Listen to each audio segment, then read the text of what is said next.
today what we're going to do is we're going to just do a focus on consistency in metadata. So we're going to talk first about what is metadata, just to give a refresher for those of you who are fairly new to the topic.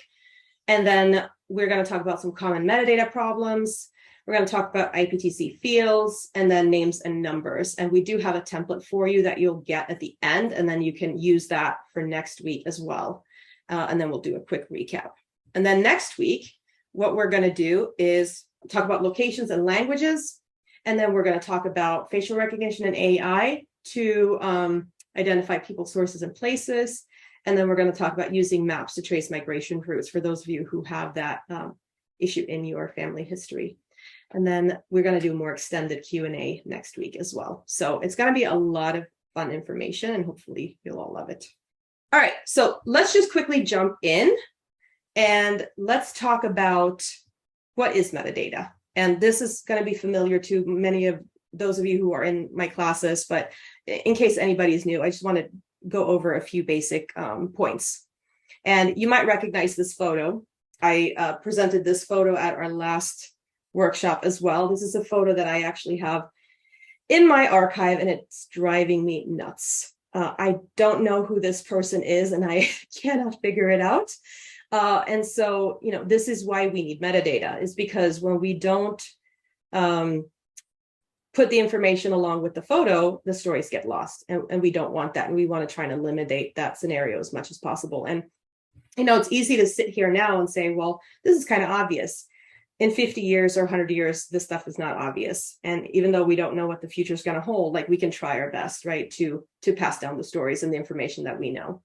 So, this is why it's so important to identify photos, right? And the way we identify photos with printed stuff is that we write on the back of them, or we put them in an envelope and then we take notes there, or we put them in albums and write captions in the albums, right? That's the way it used to be.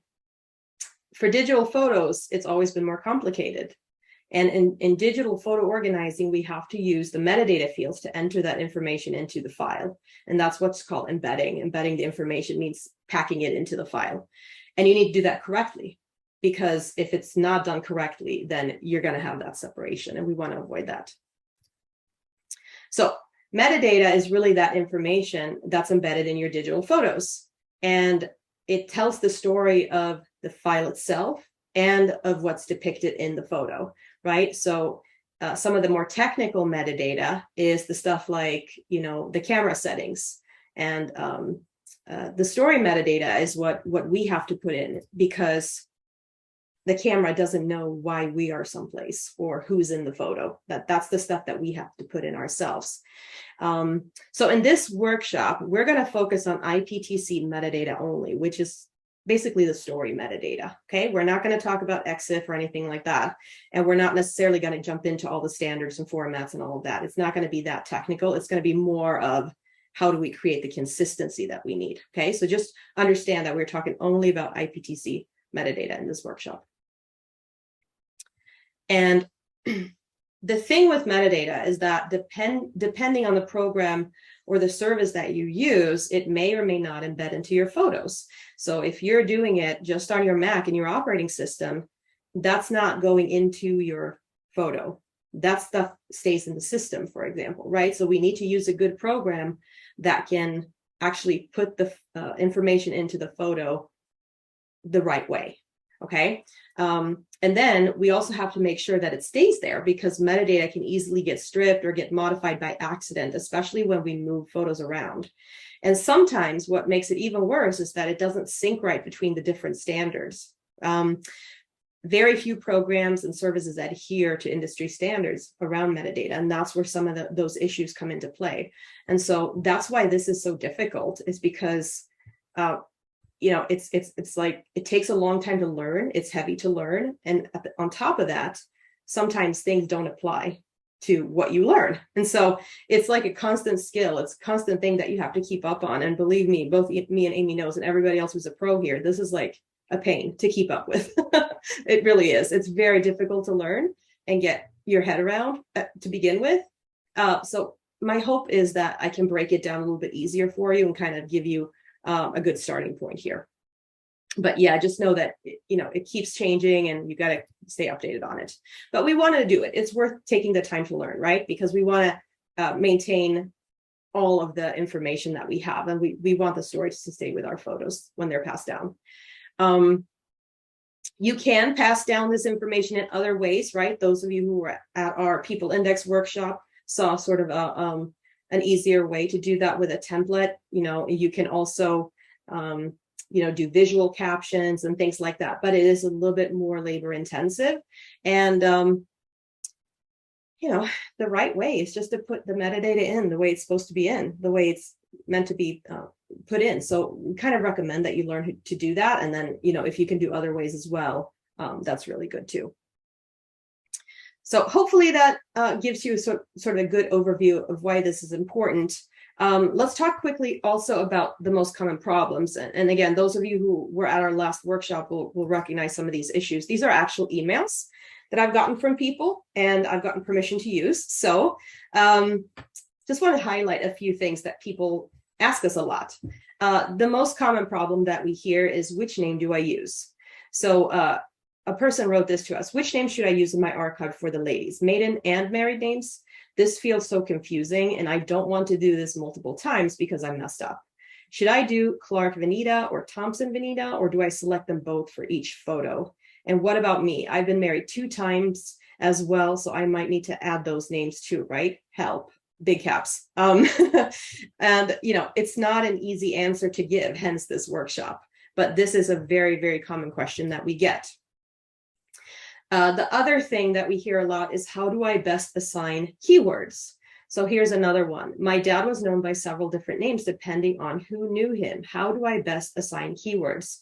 Do I do Patterson, Paul William, Patterson PW, Patterson Bill, PPW, or do I assign all of the above keywords to my father in each photo? Very, very common question, right? Depending on who you're talking about and who knows the person. And then the third most common one that we get is, how do we get everyone on the same page? I'm working with a second cousin on my online family archive, but we are not on the same page when it comes to how to enter the information. How do I best explain to her what we need, and how can I prevent her from overriding what I've done? Another very common question. And the solution to all these 3 problems is really to create a solid metadata strategy and to document it for others, right? So that's kind of what we're going to do here. What people tend to do is they tend to go to the most common DIY solution, which is the overcomplicated file name. And that's really what happens when people don't understand how metadata is supposed to be put in. So they'll see a photo like this, and they'll put something like 1911, August 4th, dash Grandpa Ed and his wife Rita, dash in their backyard, dash Providence, Rhode Island, dash on his 67th birthday, dash Dawson family line.jpg. It's a good thought, right? Let's just say it's a good thought. And if you really don't know any metadata and you have no interest in learning metadata and you really can't, it's better than, image 453.jpg, right? Because at least we have some information in here. The problem with this is that it just doesn't work well, right? Because number one, that's not where all of that information belongs. Number two, it's inconsistently formatted. And number three, the story isn't complete, because if you say Grandpa Ed, who is Grandpa, right? And like a couple of generations down, that's subjective to whoever's looking at the photo, right? So it just doesn't work. The story is not complete. We do have some information, but that's just not going to be something that is going to be useful, or as useful, I should say, as creating a solid strategy for this. So we don't want to try and cram too much information into a file name. File name should be descriptive, but short and sweet, okay? So the correct solution is to embed metadata using consistent naming conventions and just consistency overall in your archive.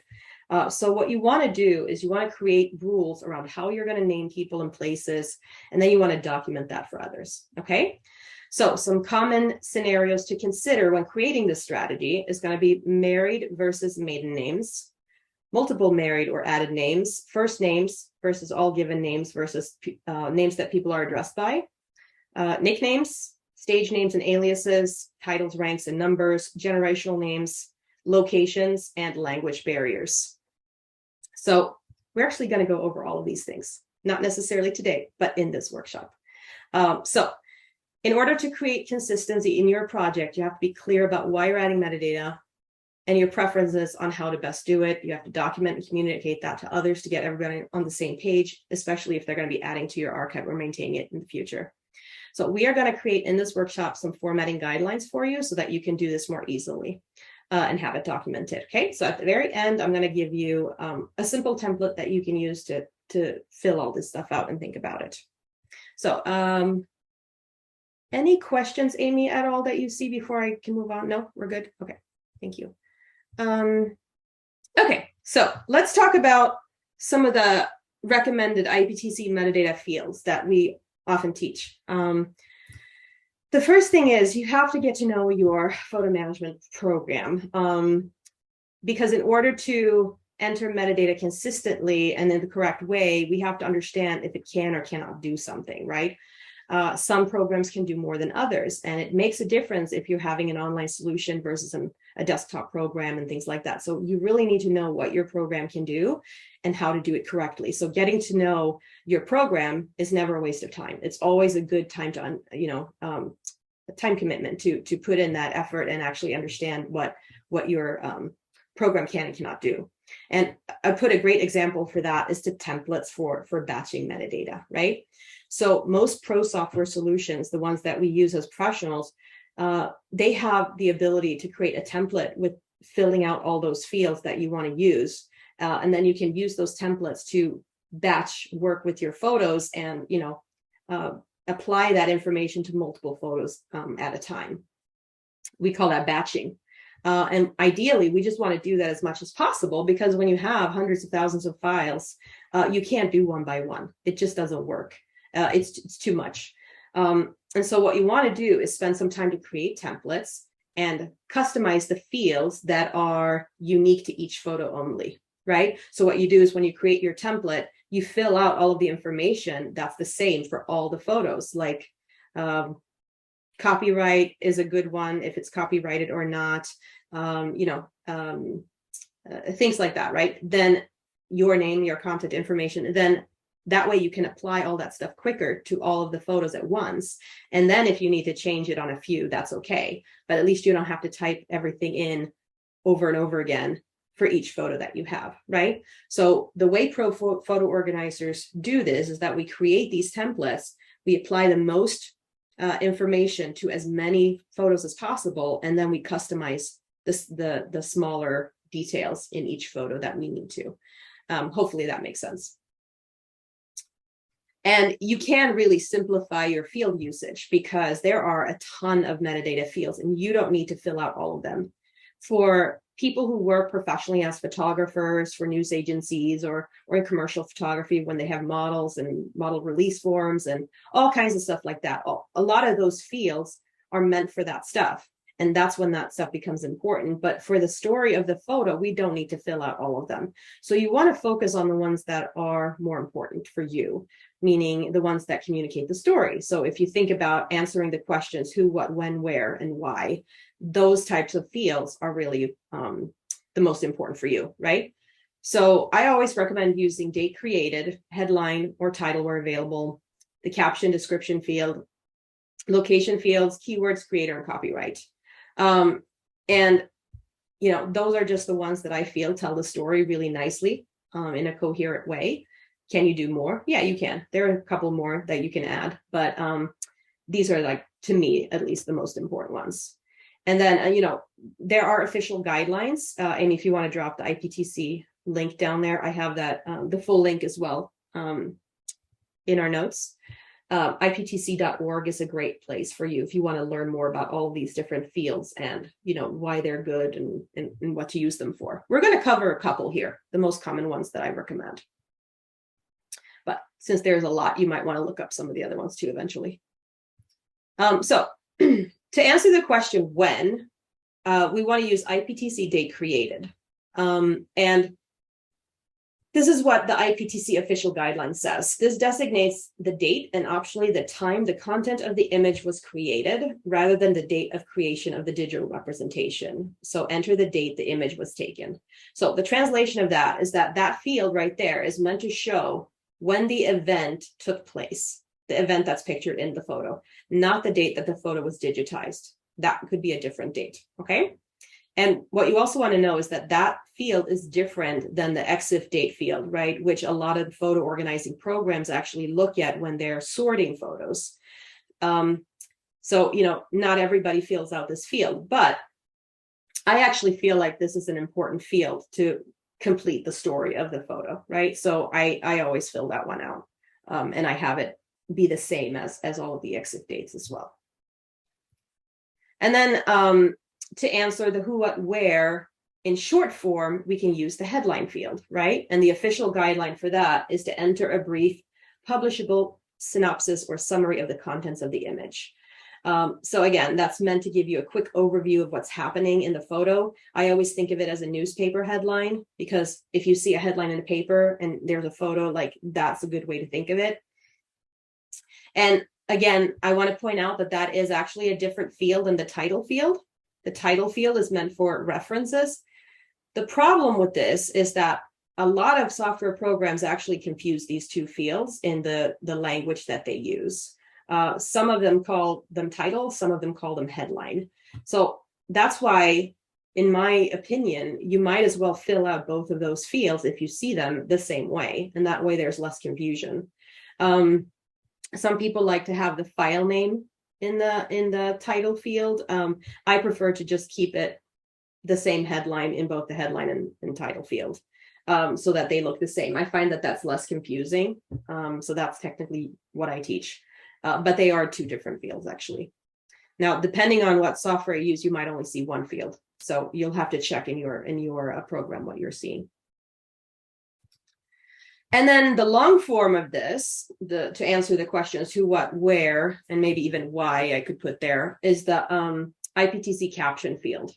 And that's one of the more important fields. So the IPTC guideline says, enter a caption describing the who, what, and why of what's happening in the image. This might include names of people and or their role in the action that's taking place within the image. So again, that's meant to identify what's happening in the photo, what's depicted, who are the people, what are the places, what are the events, and then you want to fill in the context of that. So again, I think of a newspaper caption of like, what would I expect to read about this photo to understand what's going on? And I like to think of it objectively of like, if a perfect stranger showed up and looked at my photo in this archive, could they understand what's going on and who the people are? That's kind of how I objectively want to think about it. Some programs will call this description. Other programs will call it caption. This is a screenshot from Lightroom where you see the caption there. So depending on, again, what you're using and where, you might want to double check how this shows up. But you can have a little bit of a longer form answer here. And then to answer the question where, I often use the IPTC sublocation field. So again, that's for a sublocation to a city or the name of a well-known location or natural monument outside a city. And then I added this in here from the guidelines because this is sometimes where people get confused. Two more concise properties are available in the extensions with location created and location shown. And so basically, this field here is meant to show either where the photo was taken or what's depicted.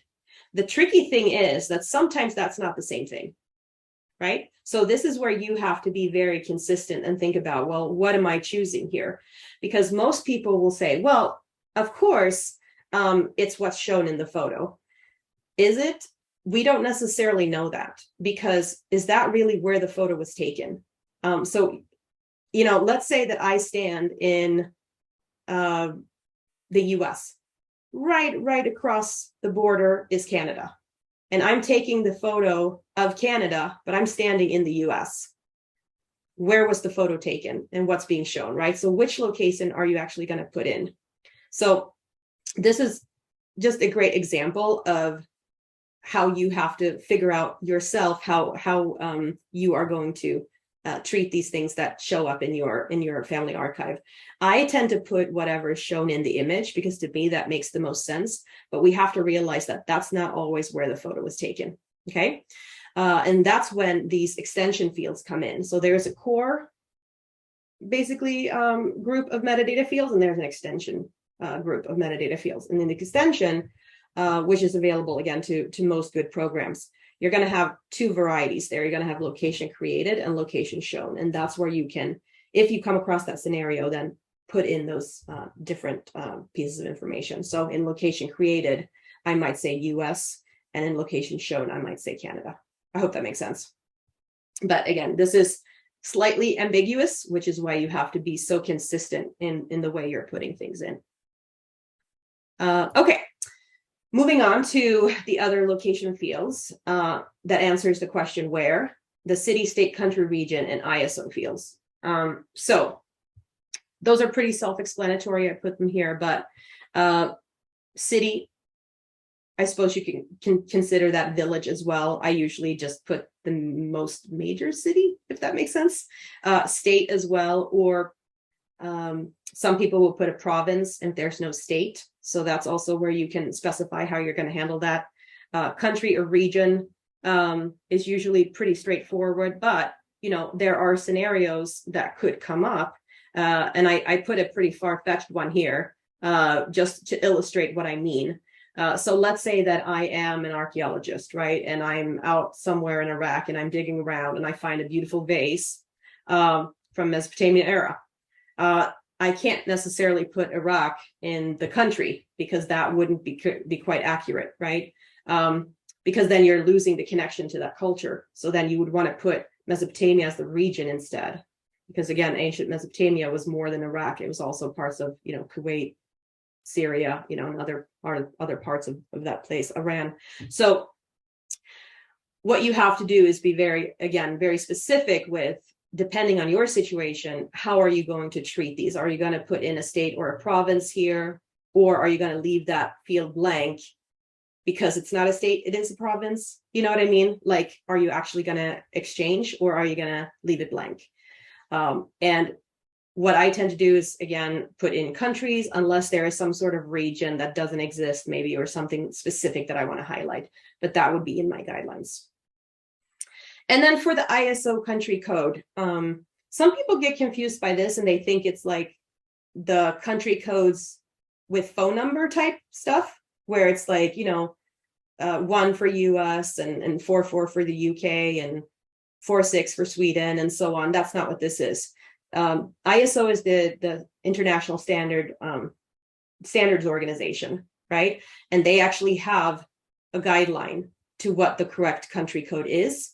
And Amy, we have that in the notes as well. You can drop that link if you haven't already. Thank you.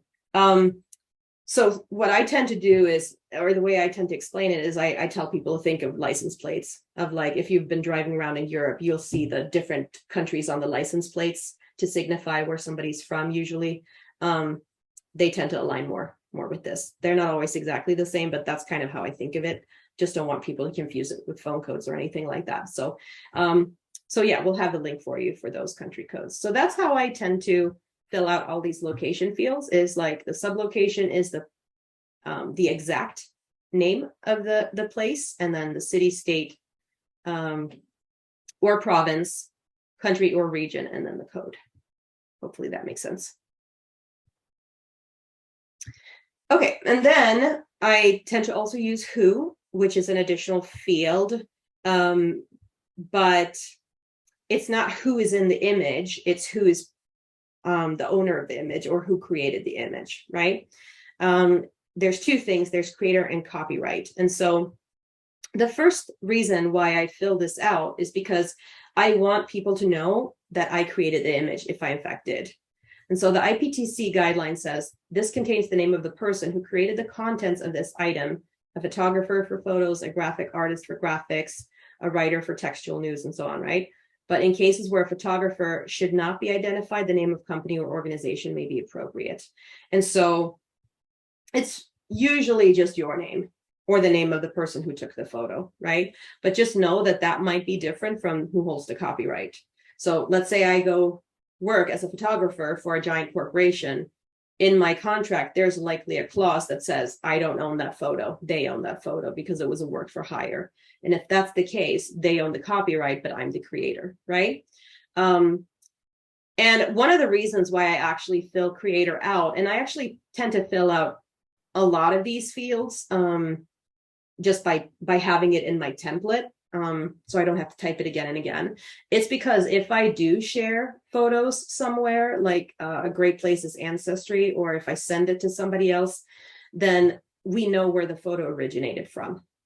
You know, if I scanned it, for example, or, you know, something like that, then people can contact me to get more information about who's in the photo or something like that. So I find that really helpful to fill in just so that people know where the photo came from. And then for copyright, I also like to put that in as well, just because you don't want your photos, if you are, you know, an avid photographer or whatever, you don't want them just swimming out there in public domain for whatever reason by accident. So in Lightroom, this is a dropdown and you can select copyrighted or public domain. And I always just put copyrighted. The guideline on copyright says to indicate the owners or owners of the copyright in the image using name and identifier. Note that owner, image creator, image source, and licensor may be the same or different entities. So that's just the bigger thing to understand, is that this is who owns the rights to the photo and not necessarily the person who created it. All right, and then finally we come to searchability, which is the keywords that we put in. So again, the guideline from IPTC is to use keywords to express the subject of the image. To me, it's whatever is going to help you find the photo based on context. I like to spend a lot of time strategizing keywords lists more so than some of these other fields, just because the keywords is usually where things snowball and get out of control. And so for me, spending the time there makes more sense. And so hopefully those of you who are on DPO Pro, we have a keywords list that you guys can use to get started on that. It is a bit of a heavier lift otherwise to create your own, but it can certainly be done. You just have to do it consistently. And so part of what we're doing today can certainly be applied to your keywords list. All right, let me grab a sip of water and stop there. Emmy, do we have any questions I need to address before we move on? Yeah, we sure do. We have a few, actually. Okay, let's do it. Okay, first of all, we have from the person with tons of scanned photos, what do you use if you don't know who took the picture? Yeah, I think you can just put unknown. I would just write unknown until I find out. So in my template, I would just actually type that word out, unknown. Okay, and next is, where do you store the guidelines you write? How do you keep them with your archive? Yeah, so you would just want to create, so when we work for like an archive or a client or something like that, we will create documentation, and this stuff will be usually in the documentation.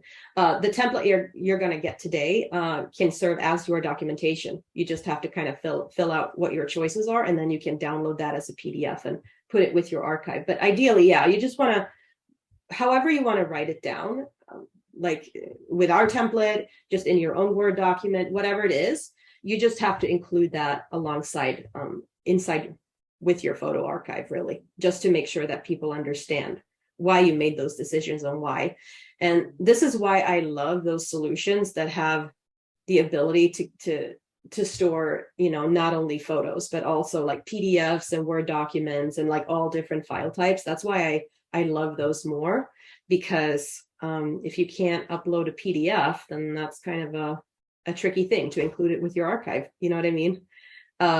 You'd have to upload a picture of your documentation. That's not quite as useful. So yeah, that's how I would do it, is I would just include the document. Okay, and finally, Linda was wondering if Ancestry stripped the metadata when you upload.